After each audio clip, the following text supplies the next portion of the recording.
attention, Jésus n'échoue jamais et il n'échouera jamais. Alléluia. Je n'ai jamais vu Yeshua a échoué dans une bataille. Je n'ai jamais vu là où Jésus a échoué. Bien-aimé, c'est nous qu'on échoue. Toi et moi, on peut échouer. Parce que quand on prend le combat par nous-mêmes, on échoue. Quand on prend les défis par nous-mêmes, on échoue. Quand on s'élève par nous-mêmes, on échoue. Mais l'homme de Galilée, il n'a jamais échoué. Jésus-Christ de Nazareth, le roi des rois, il n'échoue jamais. Dans tes défis, dans tes combats, dans tes difficultés, laisse-moi te dire ce matin, ou cet après-midi, je ne sais pas à quelle heure vous vous trouvez, il n'a jamais échoué. Dans chaque défi de nos vies, il te dit, mon fils, ma fille, donne-moi tes défis. Il te dit, mon fils, donne-moi tes défis. Donne-moi ta souffrance. Donne-moi tes problèmes. Donne-moi tes difficultés.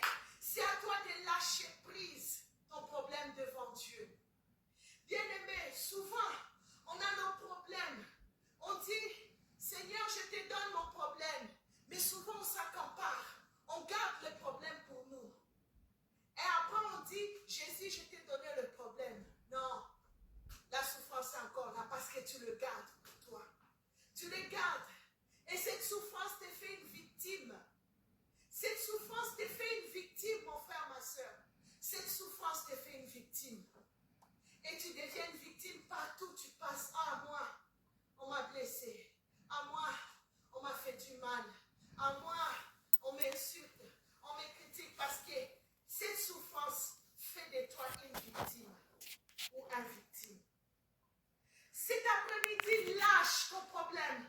Lâche-les devant le trône de la grâce de Dieu. Il a dit, venez à moi, vous tous qui êtes fatigués, chargés, je vous donnerai du repos. Alléluia. Ce n'est pas le repos que les hommes disent, ce n'est pas le repos des hommes et des femmes, mais le repos qui vient d'en haut, le repos qui vient du ciel, qui vient du trône de la grâce de Dieu. C'est ce repos qui n'est pas pareil à celui de l'homme. C'est un repos que Dieu te donne. Tu trouves la paix, tu trouves la joie, tu trouves le plaisir de servir Dieu. Alléluia. Le voleur ne vient que pour voler, égorger et détruire. Mais Christ est venu afin que toi et moi nous ayons la vie en abondance. Aujourd'hui, tu vas déposer tes fardeaux devant le trône de la grâce de Dieu. Chacun de nous, nous traversons des moments difficiles. Chacun de nous, nous traversons des combats, des réalités. Mais à qui tu fais confiance? À qui tu déposes ton fardeau? À l'homme ou à Dieu? Cet après-midi, je t'appelle à déposer ton fardeau devant Dieu. Devant le trône de la grâce de Dieu. Son fardeau à lui est léger. Mais pour toi, c'est lourd, ça pèse. La situation qui dure dans votre maison, dans votre foyer, dans votre couple, Dieu est la solution. Dieu est la délivrance. Dieu est la guérison. Dieu est celui dont tu as besoin dans votre foyer, dans votre ministère, dans votre mariage. Alléluia. Ce soir, tu vas déclarer avec moi. Tu vas dire, Seigneur, je te confie mes problèmes. Je te confie les problèmes qui se passent dans ma maison entre tes mains. Je te confie mon fardeau. Je te confie mes conflits. Je te confie toute situation qui me trouble. Je les dépose entre tes mains dans le nom puissant de Yeshua. Alléluia. Tout à l'heure, on a parlé de Joseph. Joseph était dans la servitude. Joseph, il a eu juste la vision qui venait de Dieu. Et cette vision-là, elle venait du trône de la grâce de Dieu. Pour son avenir, pour le dessein que Dieu avait pour lui. L'ennemi entendit. Il s'est levé à travers ses frères. Bien-aimé, j'aimerais te dire, parfois les personnes qui te combattent, c'est les gens de ta propre maison. Mais c'est l'ennemi derrière, pas la personne. Souvent, on change de combat. On va combattre la personne au lieu de combattre l'esprit qui est derrière. Bien-aimé, la jalousie qui avait monté dans le cœur des frères de Joseph, c'était tout un esprit. Des esprits qui étaient derrière.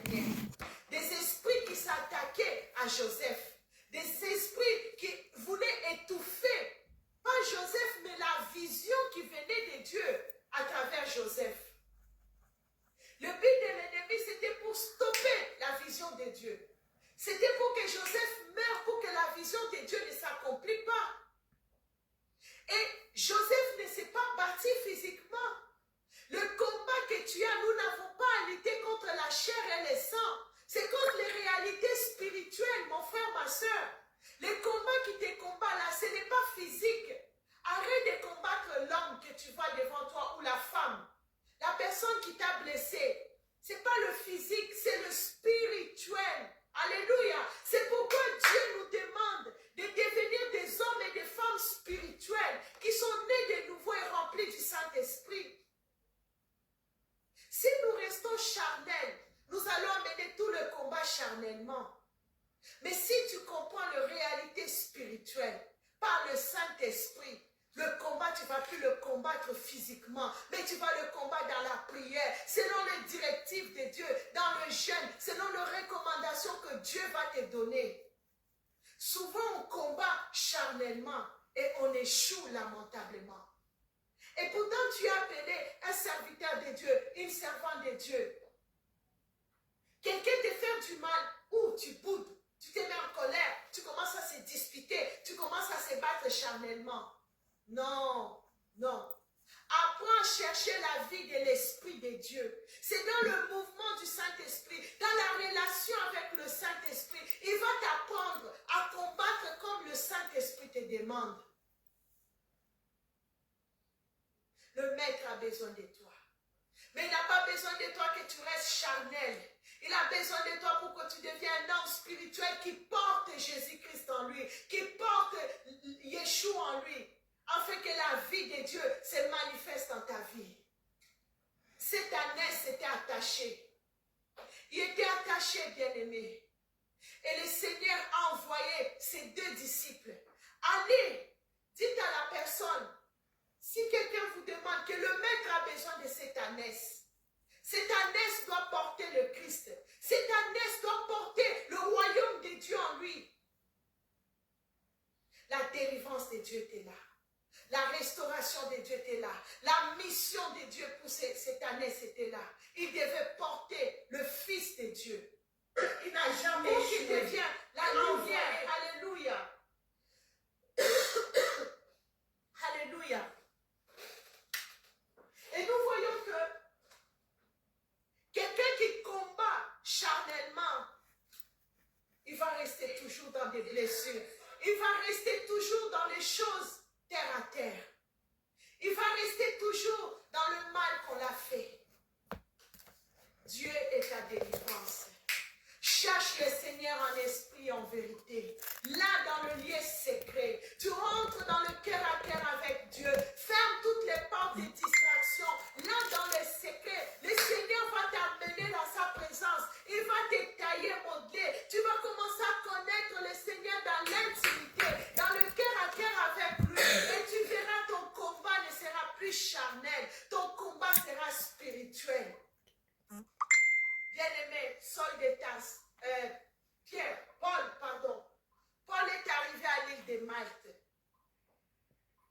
En arrivant à l'île de Malte, ils avaient tout perdu. Mais Dieu a permis qu'ils arrivent là. Ils ont trouvé qu'il y avait la lumière, un peu de lumière qui était là.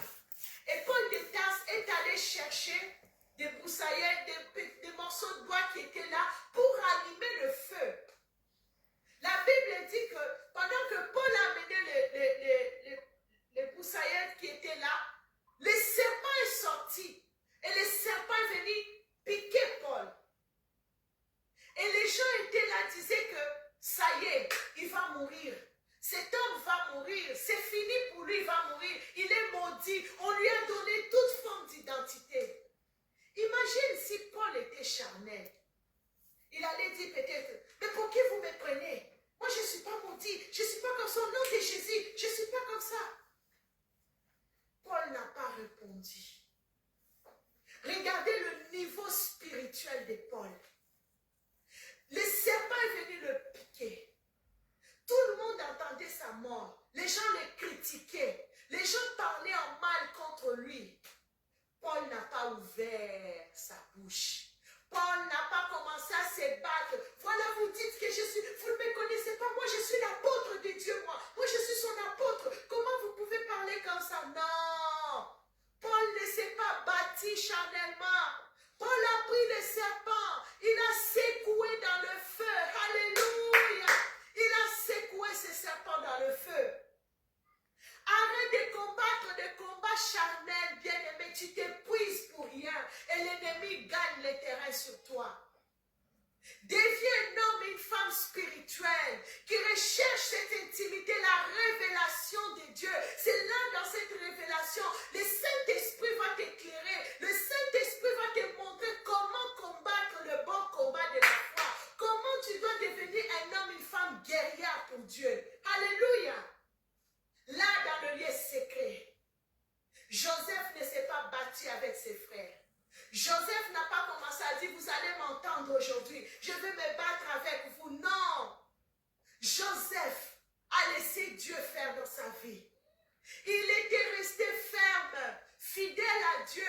Malgré tout ce qu'on lui a dit, il a pu pardonner, il a pu avancer avec Dieu. Souvent, on échoue dans nos combats. Moindre chose on te fait, tu boudes. Moindre chose qui se passe, tu te mets en colère. Moindre chose qui a, ça y est, j'en peux plus, j'abandonne, je ne sers plus Dieu, je m'en vais. Non. Deviens un homme spirituel. Un homme de révélation. Un homme qui a le roi de Dieu, le souffle de Dieu. Qui ne combat pas le combat physique, mais dans le spirituel. Tes deux genoux par terre. Tu dis, Père, délivre ma maison. Père, libère mon foyer. Libère mon couple. Libère mon mari. Libère mes enfants. Libère. Ton combat, c'est dans l'intimité avec Dieu. Ton combat, c'est dans le secret avec Dieu. C'est là dans le cœur à cœur avec Dieu. Arrête de combattre charnellement. Tu vas échouer, échouer, échouer. Et le diable va avoir la victoire sur toi. Il y a beaucoup de persécutions en ces moments.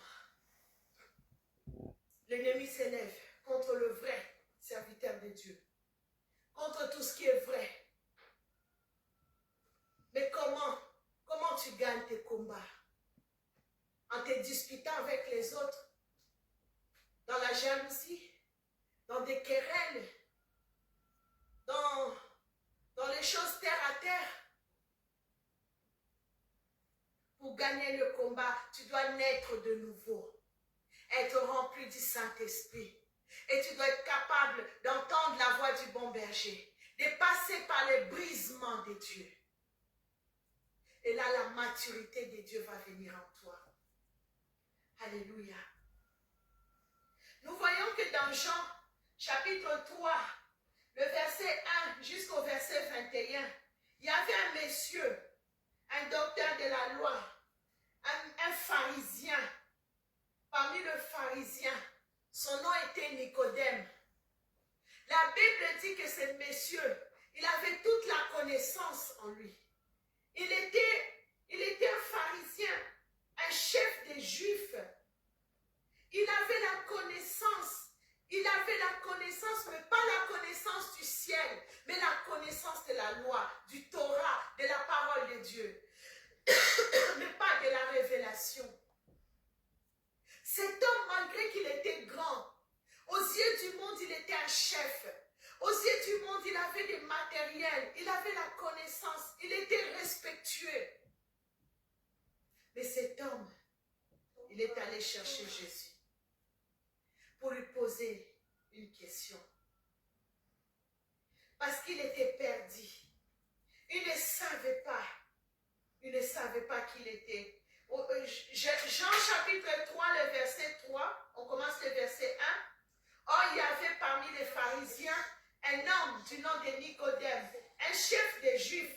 Il vint de lui trouver Jésus et lui dit, Maître, nous savons que tu es un enseignant envoyé par Dieu, car personne ne peut faire ces signes miraculeux que tu fais si Dieu n'est pas avec lui. Jésus lui répondit, en vérité, je te l'ai dit, à moins de naître de nouveau, personne ne peut avoir le royaume de Dieu. Alléluia, je m'arrête là. Bien-aimé, regardez cet homme qui avait toute la connaissance. Il avait tout en lui. Mais la connaissance qu'il avait, ce n'était pas la connaissance de de Dieu, du royaume. C'était la connaissance juste de la Torah, de la parole. Mais il savait aussi que Jésus-Christ était le Fils de Dieu. Il le savait. Voilà pourquoi il est venu le voir. Et il posait ces questions devant Dieu. Comment toi, les gens pensaient que toi tu n'es pas avec Dieu? Mais les signes que tu fais, le fruit que tu montres, montre que tu es quelqu'un qui vient de Dieu. Dis-nous, qui es-tu? Et Jésus lui répondit, il faut naître de nouveau. Il savait que Jésus, il était quelqu'un qui venait de Dieu, mais en même temps, il les combattait. Il combattait Jésus. C'est quelque chose dingue qu'on voit aujourd'hui.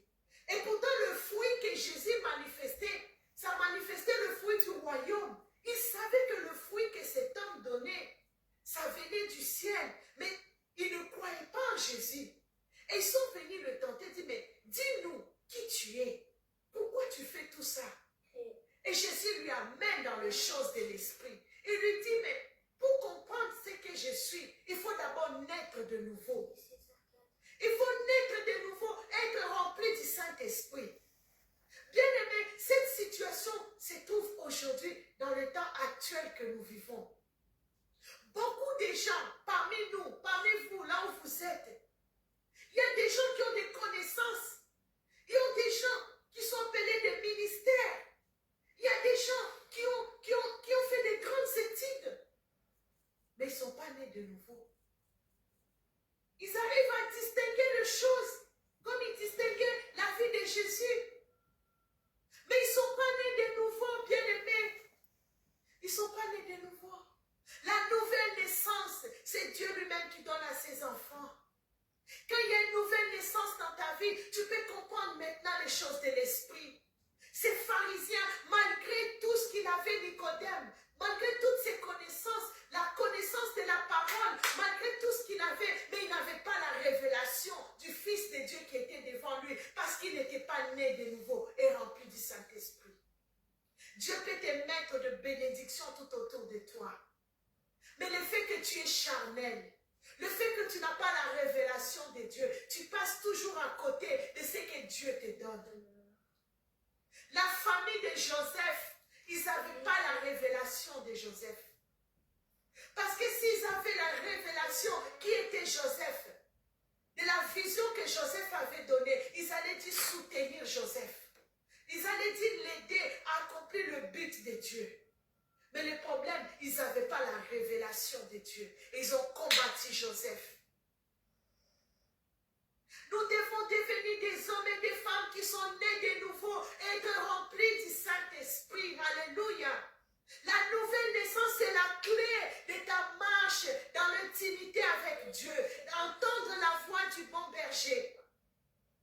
Beaucoup me disent, mais prophétesse, moi je n'entends pas la voix de Dieu et pourtant je prie et pourtant je jeûne, je vais à l'église, tout. Mais comment tu vas entendre la voix du Seigneur si tu n'es pas né de nouveau et rempli du Saint-Esprit? Tu peux aller à l'église, tu peux entendre la parole comme Nicodème, tu peux avoir même la parole, tu peux étudier la parole, mais si tu n'as pas la révélation, la nouvelle naissance en toi, zéro, fiasco. La nouvelle naissance, c'est la clé, très importante dans la vie d'un enfant de Dieu. Le Seigneur m'a permis de voir, beaucoup ont été touchés dans l'amour de Dieu. Tu as été touché de l'amour de Dieu. Oh, Dieu m'a touché, j'aime Jésus, je t'aime. Mais une réelle repentance dans ton cœur n'a jamais été faite. Voilà pourquoi aujourd'hui, ta chrétienté est haut et bas. Aujourd'hui, j'aime Dieu. Demain, on te blesse, j'abandonne. J'aime Dieu aujourd'hui. Demain, tu rejettes Dieu. Ah, je ne veux plus à l'église parce qu'on me blesse. Aujourd'hui, tu dis, j'aime Dieu. Demain, moindre problème. Je ne prie plus. Je ne gêne plus. Celui qui est réellement né de nouveau, sa foi est ancrée en Christ. Il va marcher par le Saint-Esprit. Il va vivre par le Saint-Esprit. Il va vivre dans la révélation du Saint-Esprit. Alléluia. Il va rechercher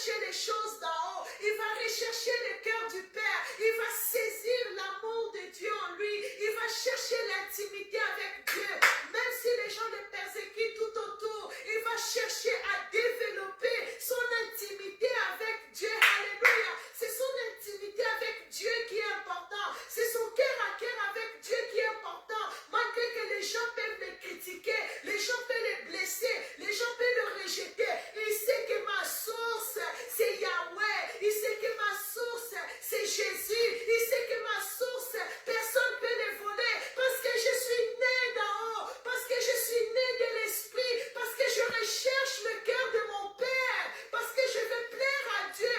Ta relation avec Dieu devient ta priorité. Alléluia. Et l'ennemi ne pourra plus te toucher. Pourquoi aujourd'hui beaucoup de chrétiens, ils commencent, ils marchent avec Dieu. Moindre problème, ils abandonnent. Moindre problème, ils rejettent le Seigneur. Moindre problème, ils lâchent prise. Parce que tu es encore charnel comme Nicodème.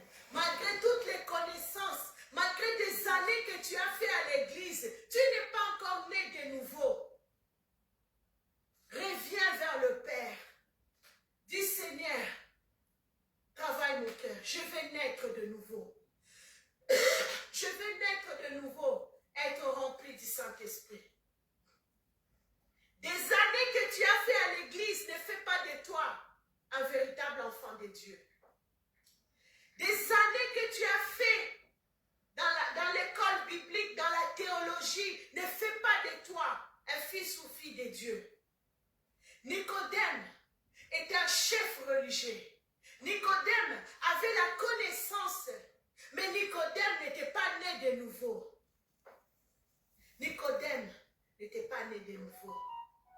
La famille que Dieu avait choisie, la famille de Jacob, avec ses 12 enfants, c'était les enfants de promesses, la famille des promesses, mais ils n'étaient pas nés de nouveau. Ils n'avaient pas la révélation. Seulement Joseph. Joseph seul avait la révélation. Et pourtant les autres, ils connaissaient Dieu. Et pourtant les autres, ils étaient là, ils connaissaient le Dieu d'Abraham, mais ils n'avaient pas la révélation. Seul Joseph a reçu la révélation d'en haut. Bien-aimé, recherche le cœur à cœur avec Dieu. Commence à examiner ta vie avant le retour du Seigneur. Examine ta vie. Dis Seigneur, sonde-moi. Je vais savoir si je suis réellement né de nouveau et rempli du Saint-Esprit ou pas. Bien-aimé, comme je disais, mon papa est prophète. Je suis née dans une famille chrétienne. On priait, notre maison, c'était une maison, l'église, je veux dire. On faisait des réunions à la maison. Mais tout ce temps-là, je vivais religieusement.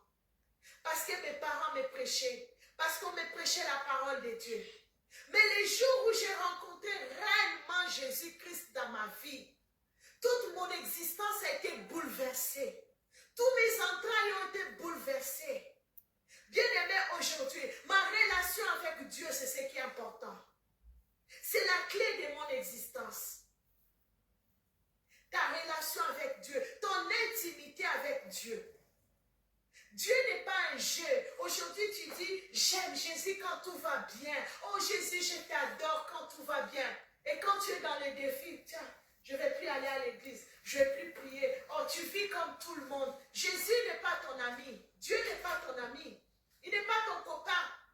Il est Dieu. Il est souverain. Il doit être vu en toi. Dans ton caractère, dans ta vie, on doit voir le fruit de l'Esprit de Dieu en toi. Quand tu commences à connaître le Seigneur, la crainte de Dieu vient dans ton cœur. La crainte de Dieu, parce que tu commences à connaître qui il est pour toi. Tu ne vas plus t'amuser avec Dieu. Parce que tu le sais, tu sais qui il est. Il est précieux, il est grand, il est puissant. Alléluia. Il est Dieu. Beaucoup de gens s'amusent avec le Seigneur parce qu'ils ne le connaissent pas. Ils ne le connaissent pas. Quand on commence à découvrir qui est Dieu dans son cœur, quand tu commences à vivre cette intimité de l'Esprit de Dieu en toi, la crainte de Dieu vient dans ton cœur. La crainte de Dieu prend la place. Tu vas même surveiller ta bouche. Tu ne vas plus sortir n'importe quoi de ta bouche. Même quand tout va mal, tu vas apprendre à lui dire, Seigneur, je te bénis. Quand tout va bien, Seigneur, je te bénis. Parce que tu sais qu'il est l'existence de ta vie. Il est la clé de ta vie. Il est celui qui bouleverse ton existence.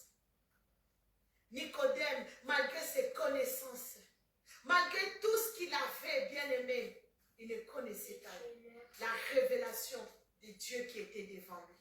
Parce qu'il n'était pas né de nouveau. Je t'appelle aujourd'hui à regarder à ta vie, moi en premier, chacun de nous, à regarder à notre vie. Seigneur, sonde-moi. Je vais être né de nouveau et rempli du Saint-Esprit.